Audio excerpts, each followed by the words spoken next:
Hello lovelies, how are you all doing today? I hope you are well. It's getting a bit chilly in these parts, so I've got my little fingerless wrist warmers to hand if I start getting chilly as I'm chatting. I've got my blanket over my knees. It's the sitting still bit, isn't it? Hang on, just pop my hair off a bit more. Yeah, it's definitely, we're having a chilly day.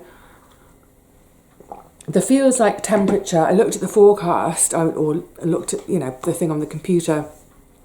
The feels like temperature today isn't going to be above freezing all day. So, yeah, it's a day for brisk walking or just being cosy at home.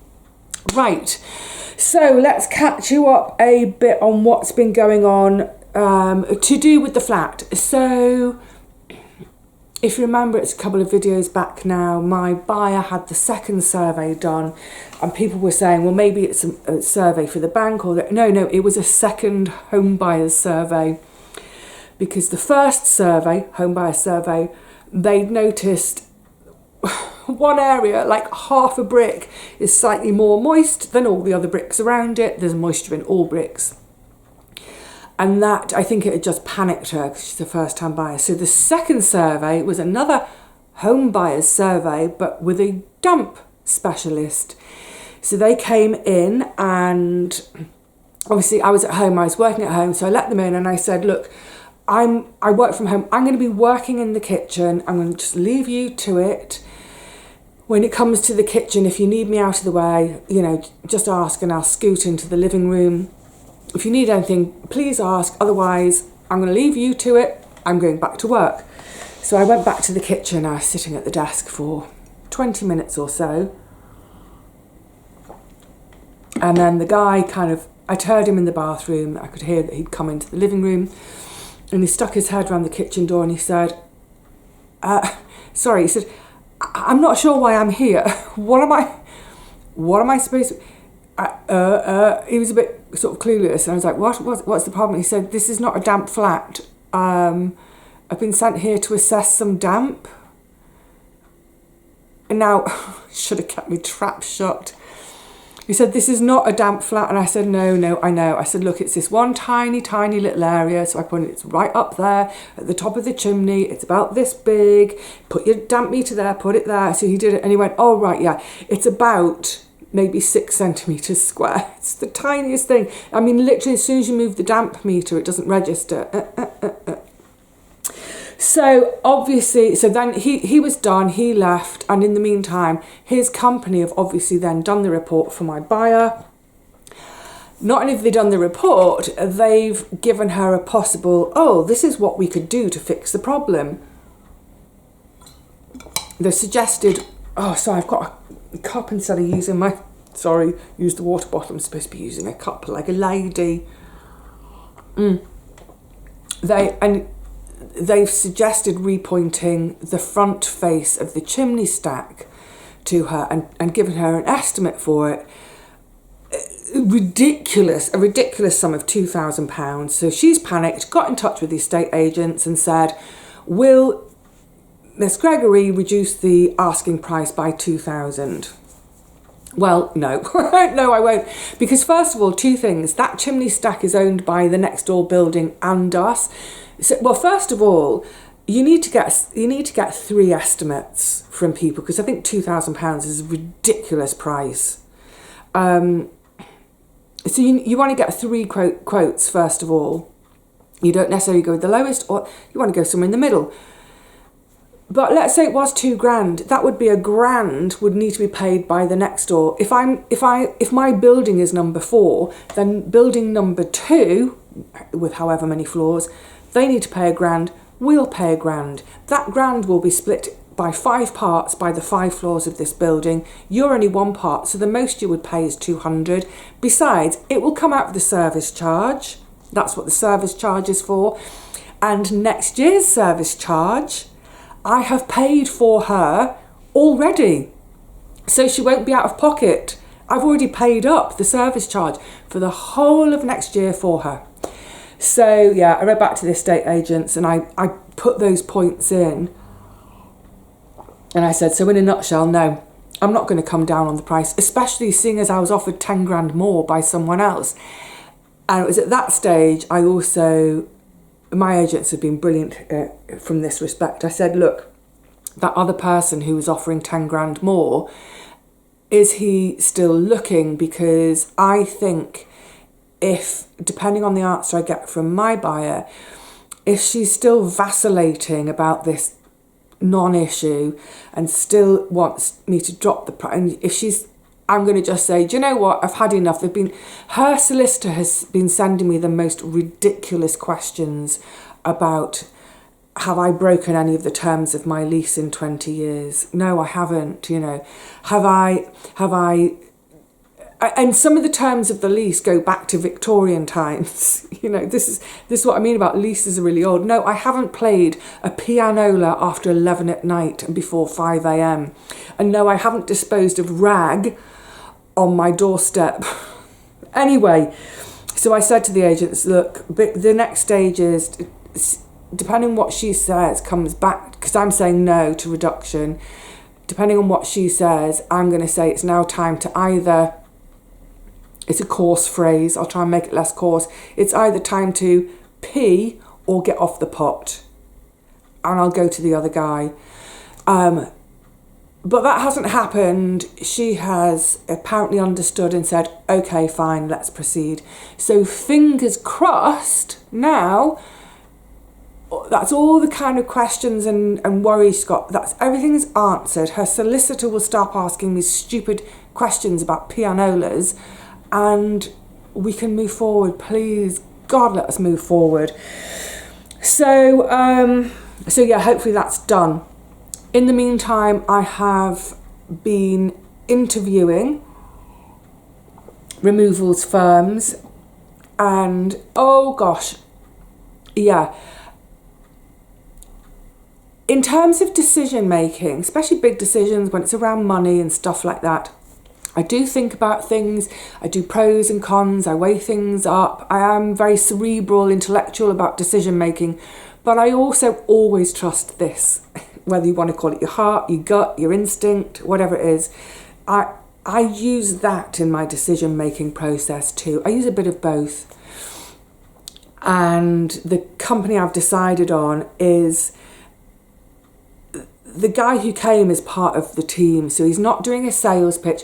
One of the other people turned up and she's obviously part of the sales team, trying to sell me the move, rather than one of the actual movers. I mean, she was perfectly pleasant, but he was one of the movers. And I just got such a lovely vibe from him. He just seemed to ooze care. And I just loved that. He sort of reminded me, weirdly, of a cross between, Ben Napier on Hometown. It's Ben and Erin. Ben, the big bear of a guy with a big bushy beard. So this removal guy, he reminded me of a cross between Ben and my nephew. Randomly, my nephew's also sporting a beard these days. But yeah, he was smiley. He just felt kind of jolly and happy, but also sort of compassionate and really aware that moving is an emotional thing. Because he was talking about, making sure that I get a moment on my own in here to say goodbye. I get upset thinking about it. It's ridiculous. It's just a flat, Vivi. But yeah, I just felt that. Yeah, that level of empathy and care, for me, that speaks volumes. So I waited to get all my quotes in from various people. The ones I've gone with, their company, they weren't the cheapest quote, but I've gone with them anyway, just because, like I said, good vibes. Man, good vibes. But what's great, I've made some notes of things I need to remember to say today.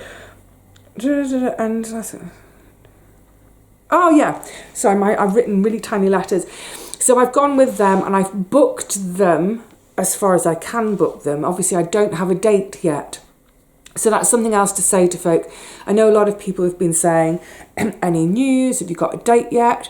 And I know particularly from my American friends, hello North America, I know that it seems really odd, and I've actually, for the most part, people have been really lovely. I had one really snippy comment the other day, and I replied really politely, and then she came back and was just plain old abusive, so it all got deleted. She asked me if this move was happening. Was it all a lie? Was it all just to generate interest? I mean, it's ridiculous, isn't it? She basically said, I'm bored with waiting. So that's the process in the UK. If you think about it, it was right at the end of September that I got my offer for this place, and I had my offer in on the other place that I'm buying, and that all the offers were agreed. So I think it was the 25th of September, all those emails went backwards and forwards. In the UK, it takes at least 12 weeks. At least 12 weeks. So that would take us to the 25th of December. And that's not going to happen. So I would say it's way more likely to be into the new year. Excuse me. I feel a tickle brewing. Yeah, I would say it's way more likely to be into the new year. Some people do try and push to get in for Christmas. Oh, I want to be in by Christmas. But I think just bearing in mind how nervous my buyer has been and how slow the progress has been, because as soon as I answer one question, another question comes in. I think it'll be the new year. I mean, God help me if it's Easter. Please let it be by then. So with the removals firms, I've booked them in so much as I've said, yes, I'm going to be using you. And now we just wait for me to, once I've exchanged contracts, at that point, that's when I should get a completion date. So as soon as I know my completion date, I'll be giving them a shout and they can get on with things. I've also been, pages falling. I've also been making the most of my little notebook from Susan. Do you remember last Christmas? Lovely present. And I said, I'm going to keep that. That's going to be for my new home. So I've started making lists of just all the boring stuff really, but it's necessary. So the list of things to cancel, the list of things to start when I move, a list of people to notify of address change that I wouldn't necessarily think of straight away. So as and when I've had a piece of post arriving over the last few weeks that's from a company that I may only hear from intermittently, I think, quick, jot it down. So I've got a page specifically for address change, but then a page for that kind of countdown to the move, the tick box exercise of letting people know. So obviously things like utilities, insurance. And that was the other thing with the removals firm, that, checking obviously the insurance between this property and my next while we're on the road, make sure I'm insured. So sorry. So that's an ongoing thing. This notebook is now following me around where I go. So if I go into the kitchen, if I'm working in the kitchen, I bring it with me. If I'm in the living room at night and I'm reading on the sofa, this comes with me, because then every time I think, it goes straight into the notebook. There's also, I just made a little list. It's quite a big list, I might have to shorten it.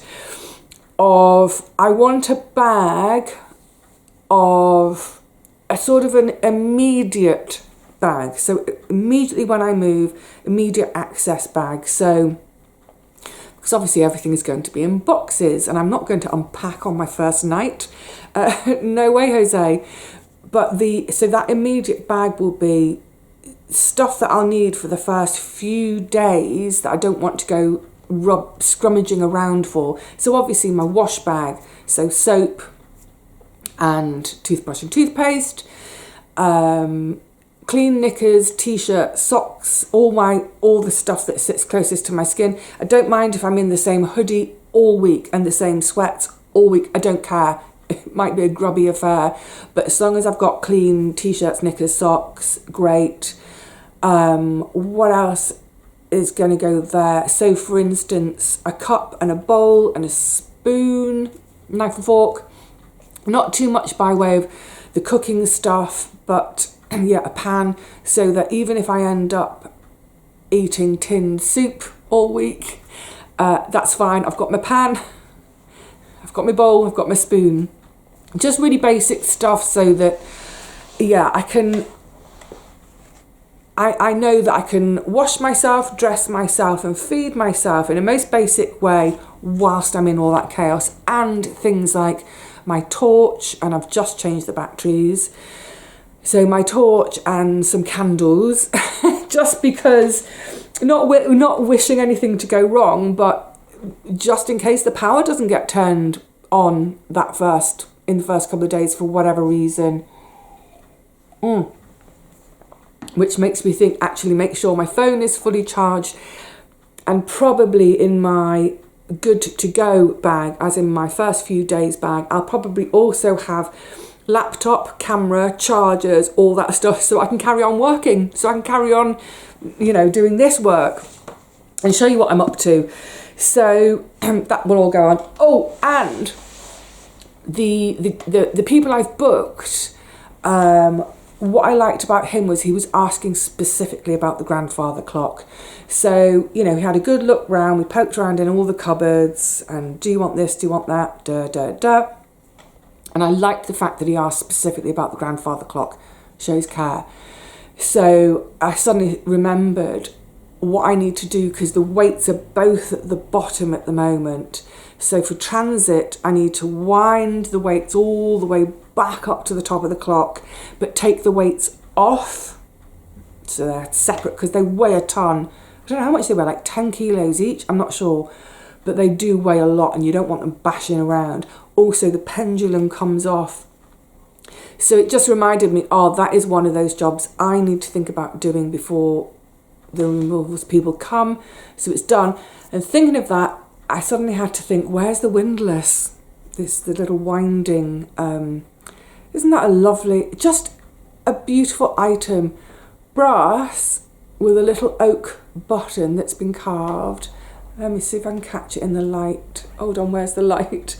I don't know if you can make out how it's, just sort of a little carved button. Just a really innocuous little thing. What is that? But so that's the bit you can see. Can you see it's square in there?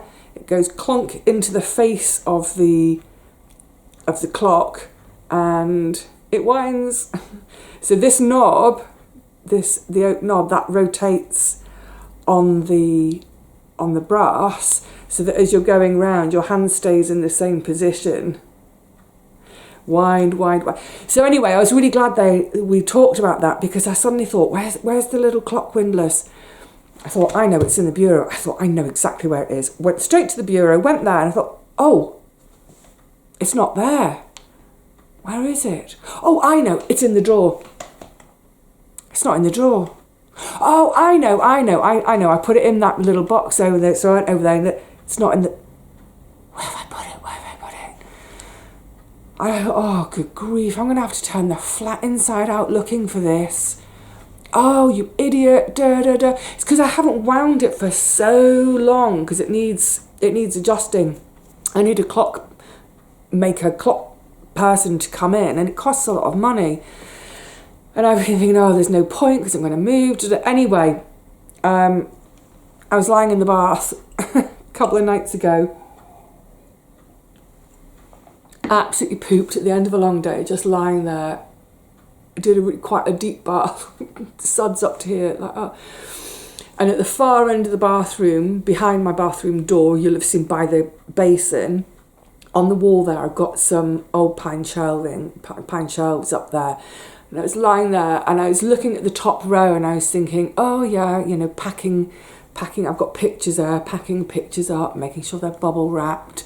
And there's a little box on the top that a friend bought for me as a thank you, because I produced a show that she was then in, and by employing her in that show, I got her equity card.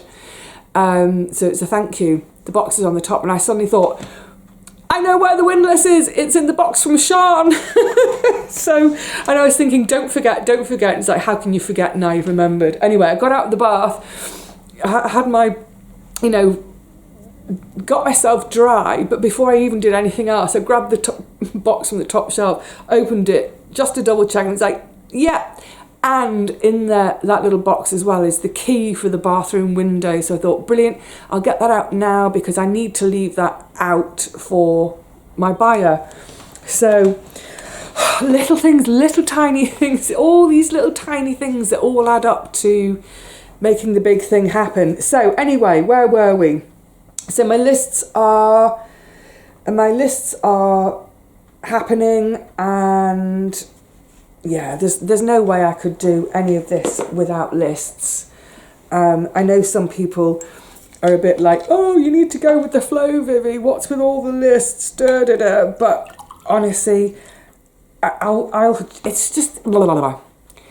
It's too much to try and keep in here all the time because there's other stuff I need to keep in here, like work stuff. Oh, and talking of work stuff, I don't know where we're at in terms of when you're going to see this video. Will they have just come out? I should have thought about the timing of this a bit better. I'm just trying to get all the lavender bags finished up. By the time you see this, they might be finished and on sale. They might have already gone on sale. I'll do an announcement on all the different types of social media, because I know some people aren't on Facebook, some people aren't on Insta, some people look at YouTube, but they're not on all the others. I'll try to remember to do an announcement across the board for when they go on sale, and the aim will be to do it on a weekend day. So a weekend late afternoon, and then hopefully that means everybody gets a chance to look. I am not taking any pre-orders. Please don't ask me if you can pre-order. But yeah, so that's what I mean with back to the lists. Sorry, I completely digressed. But yeah, back to the list making. Obviously, there's quite a lot going on. And it's like I was back to saying about the notebook, carrying it with me when I move from room to room, so that if I have those moments of, right, yes, that's something I need to remember, if I write it down, it means I don't have to carry the thought with me all day. I suppose that's what it boils down to, isn't it? Is if I was trying to remember everything just in my head rather than on paper, it would just be exhausting, wouldn't it? It would just fry my brain trying to remember all these bits. So yeah, I am more than happy to be a list maker, and anyone who thinks that makes me a boring person, I don't care. But the great thing at the moment, I'm getting cold. I think I do need to put my mitts on. The really wonderful thing at the moment is, gosh, for the first time in a long time, I can sort of feel a bit of light at the end of the tunnel in terms of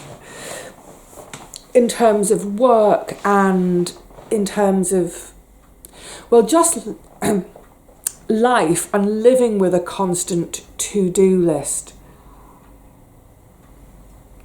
Now, obviously, when I move, I'm going to have a whole new to-do list, which includes sorting the new flat out. There's a lot to do.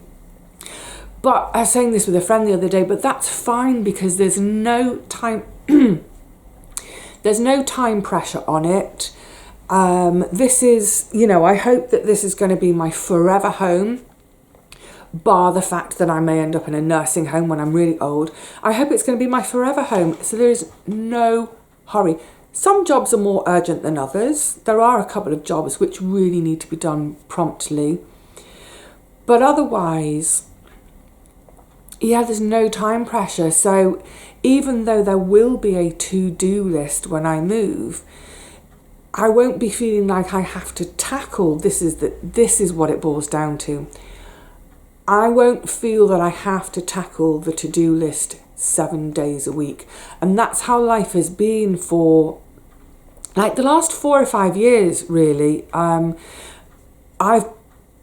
Because other stuff keeps coming in that I didn't ask for, it's meant that, yeah, life becomes a 7-day-a-week affair. Now, I know there'll be a lot of you that it's Sunday, you might do some DIY, but you've chosen to do that on your day off. Whereas I felt that I have been in this cycle of, I'm not choosing to do this, I have to do it, sort of thing. And right now, as we sort of head into December, this might even be coming out just into December, I'm not sure yet. We're right at the end of November. As we head into December, yes, I need to get on with sewing and that sort of stuff. But otherwise, I've only got a couple of things on my to-do list. I've never had such, oh God, I've just jinxed myself, haven't I? Touch wood, I haven't. I haven't had such a short to-do list for about 5 years, and I could cry or laugh maniacally with the relief from it all. It's such a relief. And it's interesting because obviously the closer I get to hopefully moving, I can't help but think of what will life be like after I've moved. And there are, and I don't know, but there are some specific changes I want to make. And it comes back to stuff I've talked about a lot over the years. I'm just keeping half an hour in time. I don't want to keep you too long today. But it comes back to things I've talked about time after time after time over the years. And speaking of time, well, that's what it boils down to, is just feeling like I never have any time, because, you know, growing one's own food takes up a huge amount of time. Growing it, preserving it, just cooking it all the time, huge amount of time. And so obviously having my own back garden will reduce the amount of time spent doing that. This year, obviously, I didn't have a garden from April onwards, so it should have freed up a load of time for me, and it did free up a load of time for me, but it freed up a load of time for me to be out and about house hunting. It freed up time for me to fix things in this place. And even when I was fixing things in this place, I was still getting curveballs chucked at me. So that's what it means, that I'm hoping that when I move, I will be able to once and for all properly dedicate 1 day a week to being a day off. I don't care what DIY needs doing. I don't care what work needs doing in terms of, you know, videoing or sewing, whatever. It ain't happening. I need to get that work-life balance, and I'm really excited because I think it is a possibility. I actually now think my life is heading in that direction, where I've kind of got it to a stage where that's how it can be. And also, one of the things I'm really looking forward to is, as I was saying, for the last few years, I've been saving so hard for this move. So hard, it's ridiculous. Really living on the absolute minimum of, you know, living on 35 quid a week. And I've been happy to do that and willing to do that and able to do that. I mean, obviously having my own food for all the years really helped. It's getting tighter now without growing my own food. But I was happy, willing and able to do that because I knew what it was for. It's for my new home. It's for my do-up fund. Oh, did I mention that's what I wanted to talk about with the removals firm? And I'll come back to the future. The removals firm I've chosen, it wasn't the cheapest, but what I'm delighted about is I massively oversaved for removals. I thought it was going to be way more expensive, way more. I've oversaved just on the removals. I've oversaved by, I think, 2.5 grand all in the do-up fund. Yeah, but as I was mentioning, the life going forward, giving myself 1 day a week off. But also what I'm really excited about is there are a couple of jobs at the new flat which I'm going to have to save for, I think. But I don't have to save anywhere near as hard when I move. I'll always save, I'm a saver, but I don't have to save anywhere near as hard. So I reckon I could easily give myself £50 a week to live on, possibly even 60. Hey, let's not get crazy. But if I give myself 50 quid a week to live on, that's comfortable for food shopping. But that extra £15, you remember I was saying I'm going to give myself that day off? That extra 15 quid a week on my day off, that's for me to, just have fun with. Not necessarily every week. I don't need to spend 15 quid every Saturday having fun. But it will be, I'm really looking forward to the next chapter. A little bit easier financially, a little bit easier in terms of, definitely a lot easier in terms of the to-do list and any time pressures. And it should be good. It should be good. I'm looking forward to it all. I hope I haven't jinxed myself with anything. Touch wood, touch the best as well, my grandparents' bureau. So let's hope it's all proceeding as it ought, and let's hope that, at the earliest, end of December, more likely it'll be into next year, but keep all these crossed. And I think that's where I need to now be quiet, refill my water, and I think I need to move around a bit. It is chilly today, really chilly. All right, my gorgeosities, I will see you all again really soon. Not sure what's happening next. I might do a tot up of my do up fund now that I know the removals costs, because I think I'm just trying to think, is that all my costs are known now? Sorry, I'm trying to remember, because I know the agents, I know the solicitors. I'll double check, but I might talk about, I've mentioned loads of times I'll talk about it, and I haven't yet, but about how I've managed to save so much when I've earned so little. It's discipline. It's what it boils down to. It's no magic wand thing going on. It's just discipline. But we can explore that a bit, and the do up fund, or something else next time. I'm cold. I feel really cold suddenly. Hang on a minute. Is it too, my clip's in the way. I have to take my clip off to put my hood up.